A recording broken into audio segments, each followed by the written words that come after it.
Gender plays a significant role in shaping many aspects of life, influencing opportunities, expectations, and outcomes across different fields. In the world of sports, its impact is especially visible. It not only shapes how sports are played and perceived, but also determines the level of support and value athletes receive. Today, we will discuss whether female athletes should receive the same earnings as male athletes.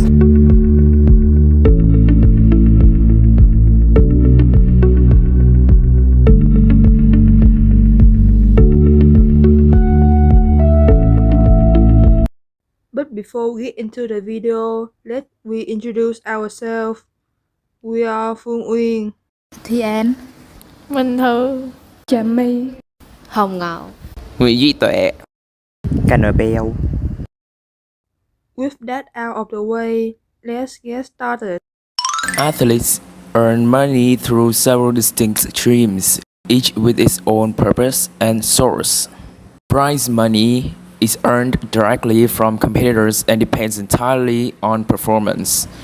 Athletes receive financial rewards when they win or place highly in tournaments. This makes it one of the most skill-based income sources. However, it can be inconsistent since earnings vary with results. Sponsorships and endorsements come from brands that pay athletes to promote their products. These deals rely more on an athlete's popularity than just performance.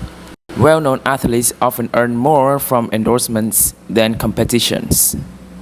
This income can be very high, but depends on public appeal. Salaries are fixed payments athletes receive from teams or clubs under a contract. This provides a stable and predictable source of income regardless of short-term performance. Salaries ensure financial security throughout a season or contract period. Male-dominated sports have historically shaped the global sports industry, combining massive popularity, iconic athletes, and billions of dollars in annual revenue. Historically, many major sports leagues and events were established at a time when women had limited access to professional competition, built massive audiences over decades. Iconic figures have also driven popularity and commercial success. Athletes like Michael Jordan, Cristiano Ronaldo, and Muhammad Ali became global brands, influencing fashion, advertising, and social issues. Their visibility attracted major sponsors, fueling a cycle of investment and growth. Financially, male-dominated sports generate billions annually through broadcasting rights, ticket sales, merchandise, and endorsements. On the other hand, human sports have increasingly reshaped the global sport industry, combining growing popularity, influential athletes, and steadily rising revenue streams. Historically, many human leagues and competitions developed later than their male counterparts, often facing limited funding, media exposure, and institution support. For decades, opportunities for women in professional sports were restricted, but progress accelerated with the formation of dedicated leagues, international tournaments, and advocacy for equal access and recognition. Figures like Serena Williams, Megan Rapinoe, and Simon Biles have become global symbols of excellence and empowerment. Their impact has attracted sponsors, inspired a new generation of fans and athletes. Financially, women's sports are experiencing rapid growth with increasing revenue from broadcasting rights, sponsorships, ticket sales, and merchandise.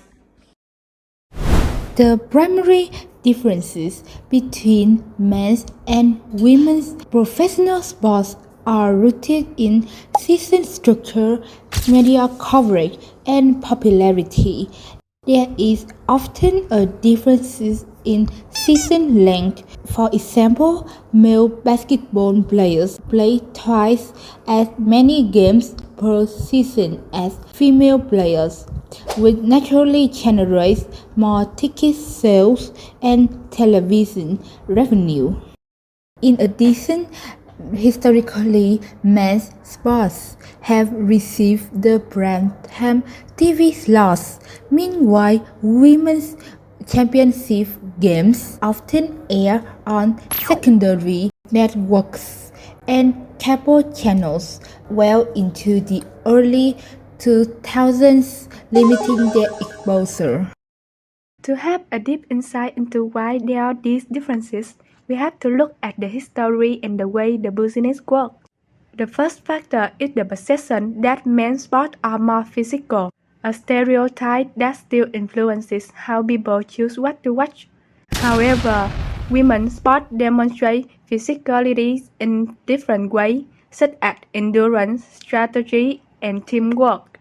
For example, women's soccer and basketball emphasize ball movement, tactical decision-making, and conditioning. This challenges the idea that men's sports are inherently more exciting and shows that competitiveness exists across both genders. Another reason is the head start. Men's leagues have existed for over a century, allowing them to build deep-rooted fan bases. In contrast, many professional women's leagues are still in their early growth stage. This historical gap is the primary reason why we see such a difference in investment and media coverage today. These issues lead us to the burning question: should women athletes be paid the same as male athletes? To explore this, we conducted interviews to gather people's opinions on the topic. Do you think professional female athletes should be paid the same as male athletes? Yes. Why? They're doing the same thing. Why? Because they don't bring in the customers that male athletes do. Male athletes will bring in 200,000 on one game. Female athletes will bring maybe 30,000 one game. Yeah. They should be paid based on how much revenue they generate. It depends. Yes. Yes, I think they should be. Maybe in some sports. Yeah, of course.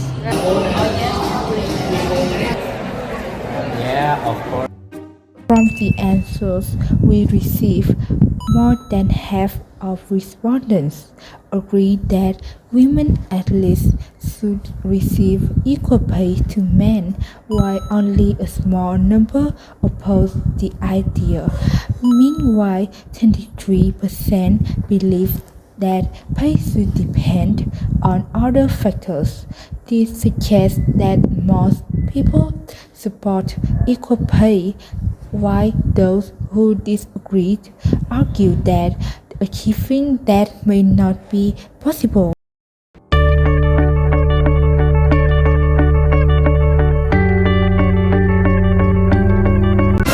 Equal pay in sports is fundamentally about fairness, dignity, and equality. It seeks to narrow the global gender wage gap and challenge the perception that women's work is less valuable. Compensating female athletes equally acknowledges their talent and commitment, inspires future generations, and helps accelerate the growth of women's sports through greater investment and visibility. However, it appears unrealistic to pay female athletes the same as male athletes when women's sports generate less revenue. Much of an athlete's income comes from sponsorships, prize money, and media rights, all of which depend heavily on a league's financial success. Leagues with higher revenue can afford to offer larger salaries to their players and teams. For instance, if WNBA players whose revenue is roughly $2 million were paid at the same level as NBA players whose minimums exceeded $1 billion. The league might struggle to sustain those salaries due to its smaller income base. This explains why equal pay in sports remains a complex and challenging issue in practice.